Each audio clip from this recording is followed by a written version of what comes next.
Trump ally Elon Musk from the president's Department of Government Efficiency visiting the Pentagon today. The New York Times reported Musk was to be briefed on the, quote, U.S. military's plan for any war that might break out with China, according to two U.S. officials. President Trump slamming the story as false.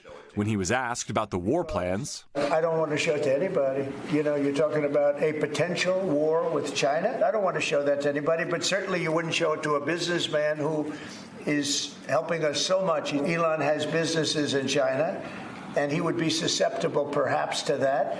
But it was such a fake story. We welcomed him today to the Pentagon to talk about DOGE, to talk about efficiencies. There was no Chinese war plans. There was no secret plans. Two defense officials told NBC News Musk, who has a security clearance, was expected to receive an unclassified briefing on China.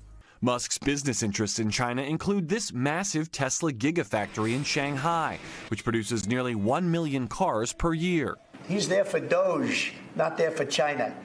And if you ever mention China, I think he'd walk out of the room. It comes as a federal judge held another hearing today demanding answers on those deportation flights of alleged gang members to El Salvador. The judge paused the flights Saturday, raising questions over the president's invocation of the 18th century Alien Enemies Act to justify them. The president was asked about family members who say some were not gang members. Well, I was told that they went through a very strong vetting process, and that that will also be continuing in El Salvador. We don't want to make that kind of a mistake. And venting frustration at the judge's order to pause the flights. They're bad people. We don't want them in our country. We can't let a judge say that he wants them. You know, he didn't run for president. He didn't get much more than 80 million votes.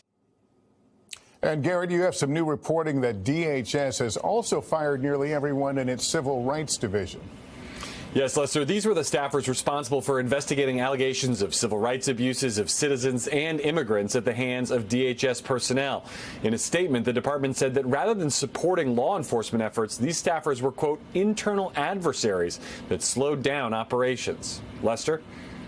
Garrett Haake, thank you. Thanks for watching. Stay updated about breaking news and top stories on the NBC News app or follow us on social media.